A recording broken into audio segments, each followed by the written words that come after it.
A paz de Deus, nosso Pai, e de nosso Senhor Jesus Cristo. Este é um canal de opinião, reflexões e análises bíblico. Irmão, nós traremos aqui temas extremamente genuínos da nossa fé. Abordamos segundo a Escritura Sagrada. Este é o nosso compromisso. Mais uma vez estamos aqui em A Coruña, na Espanha, para gravar mais um vídeo nesta manhã para o canal. Passei a madrugada toda na oração para gravar este vídeo e trazer um assunto que venha edificar nossos irmãos.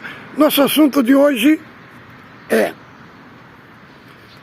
o pecado dos salvos não tira dele a salvação, mas tira a alegria da salvação. É este o nosso tema que vamos abordar hoje, nesse assunto, porque há uma compreensão muito errada dentro da CCB, com referência ao pecado. O pecado, irmão, sempre ele foi condenado por Deus. Sempre ele é abominável aos olhos de Deus, né? Mas esta expressão, perda da salvação, cair da graça, não se alinha na Escritura Sagrada. Nós vemos na parábola do filho pródigo, né, que o filho deixou a casa do pai, pegou toda a herança e foi para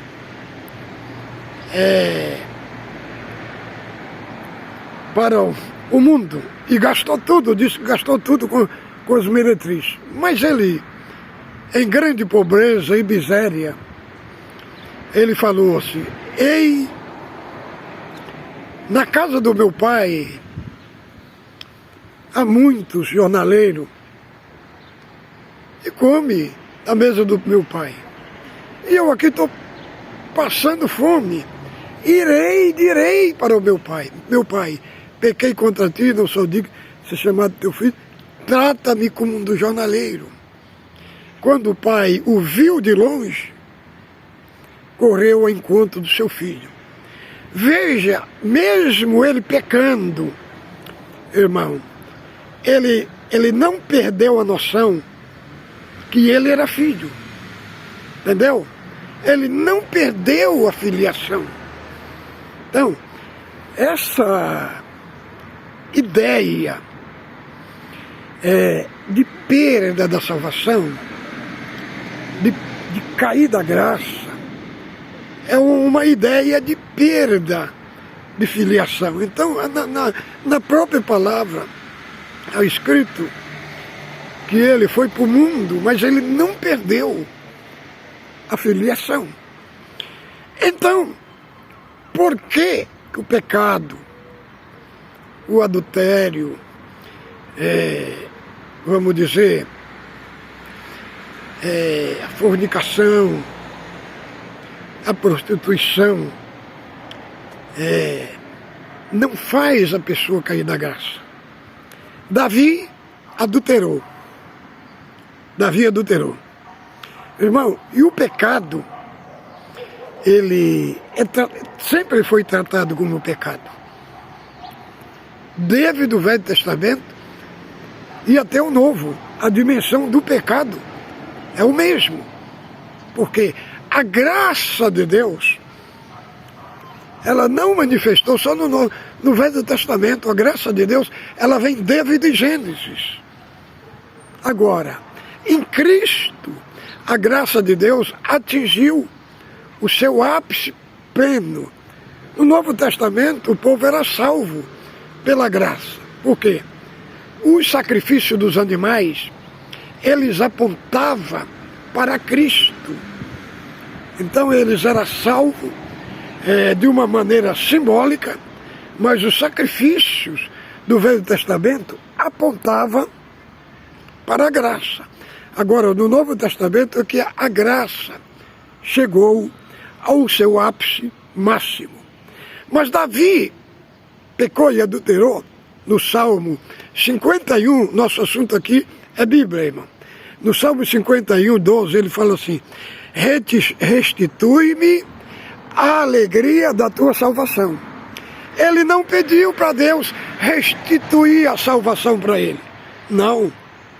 Ele pediu para Deus restituir a alegria da sua salvação. Então, quando a pessoa adultera, peca, automaticamente ele rompe a comunhão com Deus e ele perde a alegria da salvação. Não a salvação. Ele perde só a alegria da salvação. Agora, este irmão aí, Valdemar Silva, ele veio aí no vídeo, aí falando que, diz que eu não tenho sabedoria, que a Bíblia é revelada por Deus, né? É tudo na base da adivinhação, irmão. Da adivinhação. Ele falou que, eu achei que ele era comparador, né? Porque uma pessoa que sai de cidade, em cidade, pregando, pela doutrina do Braz, só quem pode fazer isso é quem tem ministério. Agora ele falou que não tem ministério, né? E sai pregando de cidade em cidade. Os irmãos, coloca aí no comentário, os irmãos de São Paulo. Os irmãos de São Paulo que estão aí nos cultos, na Grande São Paulo. Palavra no culto é oferecida para irmão que não tem ministério? Eu creio que não. Eu creio que a palavra é oferecida só para o ministério. E eles são ensinados para não oferecer para quem não tem ministério. É isso a doutrina expedida pelo Braz. Agora essa região que esse irmão está indo aí, ele falou que prega no lugar, prega no outro, prega no outro. Eu achei que ele era cooperador, tinha ministério. Porque quem pode fazer isso, quem é cooperador. Eu, por exemplo, morei agora há pouco tempo em Goiânia, os anciãos de lá, muito consideração que tinha a mim, eu oferecia palavra, eu levantava vez de 3 em 3 meses, 4 em 4 meses, né? Porque a missão de pregar a palavra é uma missão exclusivamente do ministério. Agora, uma pessoa numa condição dessa, né, os textos que ele colocou aí no comentário do meu canal, né, eu li os comentários, mas é uns comentários que não tem nenhuma edificação. É um comentário de gente que não teve contato na Bíblia, que prega bibliomancia na frente da igreja. Muita irmandade não sabe o que é bibliomancia. Bibliomancia é a pessoa abrir a Bíblia num texto sem saber o que está por detrás daquele texto, os contextos, e pregar na igreja, colocar a sua ideia no texto. Não interpretar a Bíblia à luz da Escritura. Quando nós pegamos a Bíblia e lemos um texto e colocamos o que nós achamos no texto, isto é bibliomancia, irmão. Isto é espírito de adivinhação. Não tem nada a ver com revelação. A gente vê muitos dos púlpitos aqui na Espanha é o que mais você vê. Você vê o cooperador, só tem um aqui na Espanha, que é o irmão Josepe de Barcelona. Ele lê a Escritura e ele explica, né, a Escritura. É o único que eu conheço aqui, na Espanha. Né? Mas o resto é só adivinhação no púlpito.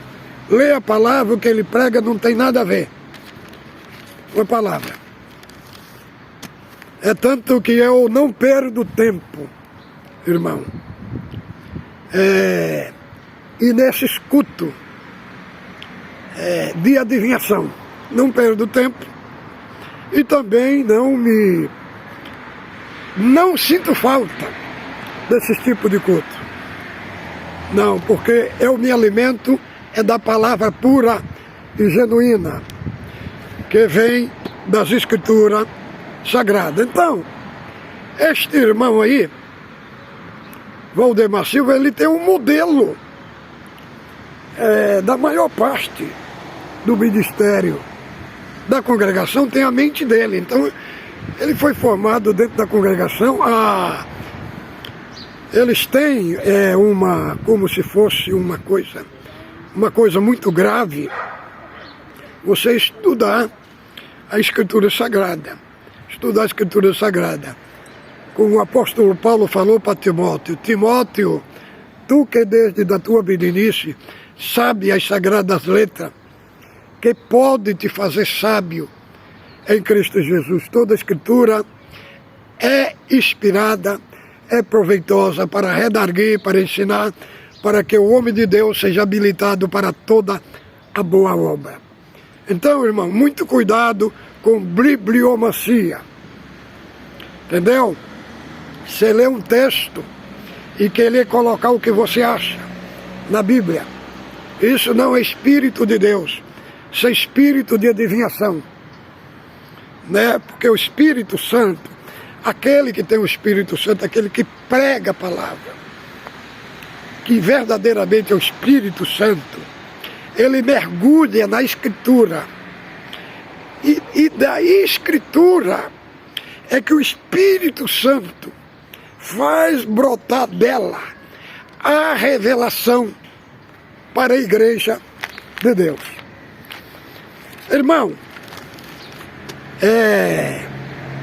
e ele também citou, de novo, Hebreus, capítulo 6, e ele vem colocando só o pecado de adultério. Não só para esse irmão aí, ele é o modelo da maior parte do ministério da CCB. Para ele só é pecado, adultério, fornicação e prostituição, é só sobre isso. Mas eu agora aqui vou mostrar para os irmãos os pecados que eles esqueceram de mostrar que tem dentro da Escritura Sagrada. Vejamos aqui. Vamos ler Gálatas. Olha aqui. Gálatas, capítulo 5, verso 19 ao 21. Deixa eu ver aqui.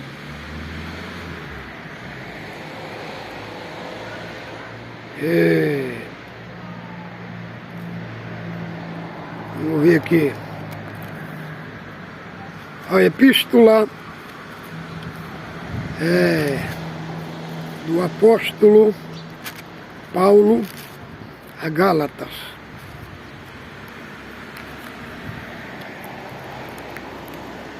Gálatas, capítulo 5.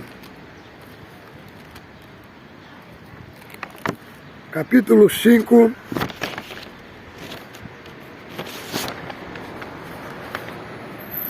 Capítulo 5 de Gálatas, verso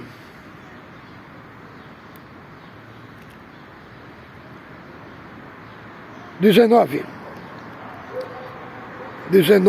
ao 21.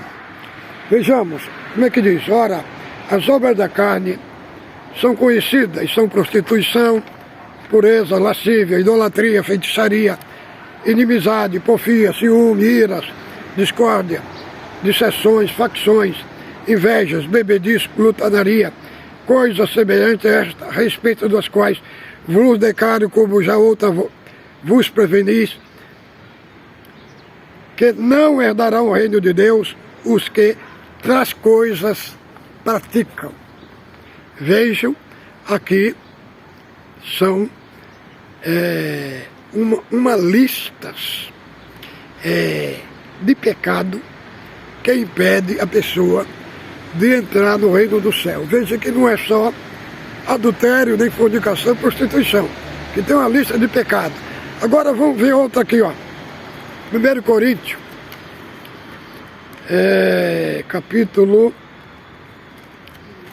vamos ver 1 Coríntios, capítulo 6. Capítulo 6, do verso 9 a 11, ó. Não sabeis que os injustos não herdarão o reino de Deus? Não vos enganei, nem os impuros, nem os idólatras, nem os adúlteros, nem o efeminado, nem os sodomitas, nem os ladrões, nem os avarentos, nem os bêbados, nem os maldizentes, nem os roubadores, herdarão o reino de Deus. Tais fostes algum de vós, mas vós foste lavado, foste justificado em nome do Senhor Jesus e pelo Espírito do vosso Deus. Veja que tem uma lista de pecado, mas na congregação, o ministério, que esse irmão aí, Valdemar Silva, que comentou aí no vídeo 317, ele tem a mente do ministério da congregação, né? Para eles, pecado é só adultério, só fornicação e só prostituição. E eu mostrei aqui uma lista de pecado que impede a pessoa entrar no reino do céu. Agora, o pecado que está lá em Hebreus, capítulo 6, do verso 4 ao 6, ali não é pecado imoral, não é pecado de imoralidade. Ali fala, é impossível o que uma vez forem iluminados e se arrependam de novo. É impossível. Por quê, irmão? Ali está tratando do pecado de apostasia, que é o mesmo pecado da blasfêmia do Espírito Santo, que está lá em Mateus, no 12, 22, 31, o 3 de Marcos, e Lucas também do 12. O 12 também fala nos 3 evangelhos sinóticos da blasfêmia. A blasfêmia. Porque é o único pecado que não tem perdão, é a blasfêmia contra o Espírito Santo. Este foi o único pecado que não passou pela cruz. Os outros, adultério, prostituição, fornicação, lascívia, inveja, glutonaria, bebedice, idolatria, feitiçaria, todos esses pecados, eles passaram pela cruz.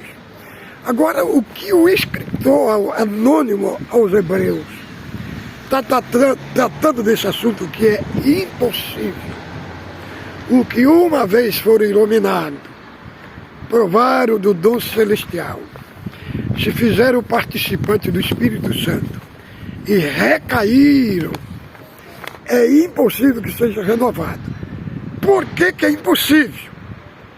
Porque o pecado, tanto o pecado de apostasia, como o pecado de blasfêmia, ele não acontece do dia para a noite.